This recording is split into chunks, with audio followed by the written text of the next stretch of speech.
हरियाणा के झज्जर जिले के गांव डीघल में 26 वर्षीय फाइनेंसर साहिल अहलावत की हत्या का मामला लगातार उलझता जा रहा है। इस सनसनीखेज वारदात को लेकर जहां पुलिस आपसी रंजिश और फाइनेंस विवाद के एंगल से जांच कर रही है, वहीं गैंगस्टर रोहित गोदारा गैंग ने सोशल मीडिया पोस्ट के जरिए हत्या की जिम्मेदारी लेने का दावा किया है।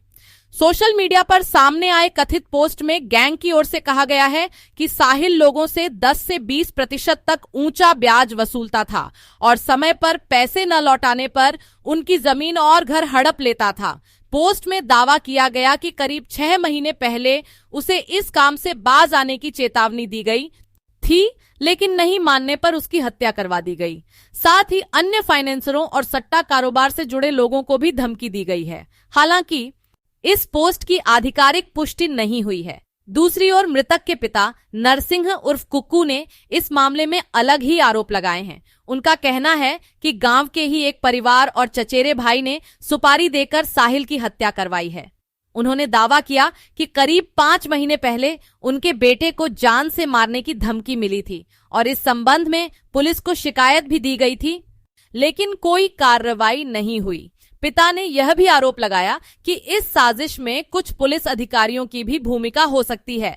उन्होंने कहा कि यदि न्याय नहीं मिला तो वह मुख्यमंत्री और प्रधानमंत्री तक गुहार लगाएंगे।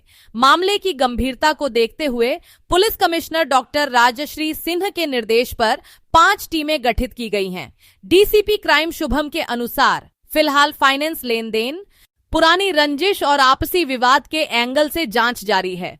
पुलिस यह भी जांच कर रही है कि क्या गैंगस्टर द्वारा जिम्मेदारी लेने का दावा वास्तविक है या नहीं।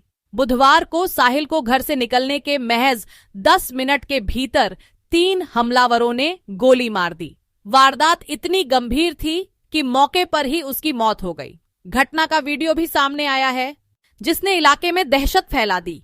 साहिल के शव का रोहतक पीजीआई में डॉक्टरों के बोर्ड द्वारा पोस्टमार्टम कराया गया।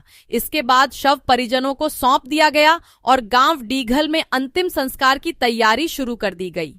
पुलिस सूत्रों के अनुसार साहिल पर पहले से लड़ाई झगड़े और आर्म्स एक्ट सहित 4 मामले दर्ज थे। गांव के कुछ युवकों के साथ उसका विवाद भी सामने आया था, जिसे बाद में सुलझा लिया गया था। अब पुलिस इन पुराने विवादों को भी जांच का हिस्सा बना रही है।